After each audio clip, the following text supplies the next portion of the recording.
সুপ্রিয় দর্শক, আসসালামু আলাইকুম। ইসমুল কিচেনে আপনাদের সবাইকে স্বাগত জানাচ্ছি। আজ একটি সুজির বল পিঠা রেসিপি তৈরি করে দেখাবো। রেসিপিটি অল্প সময়েই তৈরি করে নেওয়া যাবে আর বাসার ছোট বড় সবাই কিন্তু খেতে পছন্দ করবে। আশা করছি পুরো ভিডিওটি দেখবেন, সেই সাথে আমার চ্যানেলটি সাবস্ক্রাইব করবেন।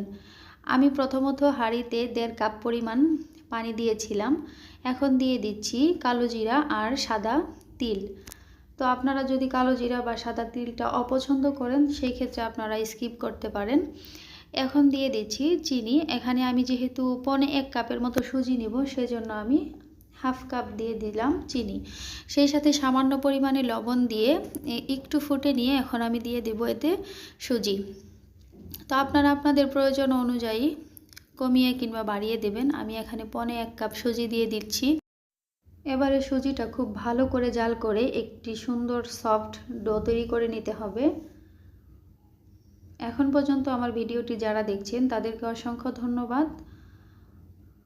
এরকমের সহজ সুন্দর রেসিপি দেখতে আমার চ্যানেলটি সাবস্ক্রাইব করে রাখবেন। সেই সাথে আমার চ্যানেলের আরও অনেক ধরনের নতুন নতুন রেসিপি পাবেন, সেগুলো চাইলে আপনারা দেখে আসতে পারেন। আর কোনো রেসিপি যদি আপনাদের ভালো লেগে যায় তাহলে অবশ্যই আপনার ফ্রেন্ডস এবং ফ্যামিলির সাথে শেয়ার করতে পারেন।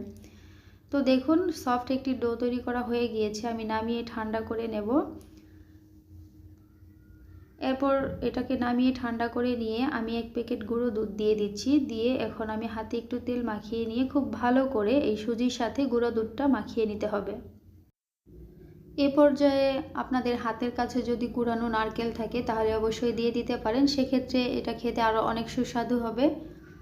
তো এবারে মাখিয়ে নিয়েছি। এরপর আবারও আমি হাতে আর একটু তেল মাখিয়ে নিয়ে এবারে খুব সুন্দর করে ছোট ছোট বলের মতো করে আমি শেপ দিয়ে নিচ্ছি। আপনারা আপনাদের পছন্দ অনুযায়ী যে কোনো রকমভাবে এই পিঠাগুলো তৈরি করে নিতে পারবেন।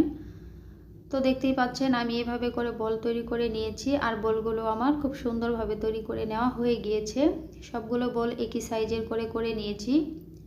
এবারে এগুলো ভেজে নিতে হবে। সেজন্য আমি আগে থেকেই চুলায় তেল গরম হতে দিয়েছিলাম। তেলটা হাই হিটে গরম করে এবারে আমি বলগুলো দিয়ে দিচ্ছি। একটু সাবধানে দিতে হবে যাতে করে হাতে তেলের ছিটা না আসে। আর একবারেই সবগুলো ভেজে নিতে যাবেন না, অল্প পরিমাণে নিয়ে তারপরে ভাজবেন। এরপর আমি একটু এপাশ ওপাশ করে ভেজে নিচ্ছি।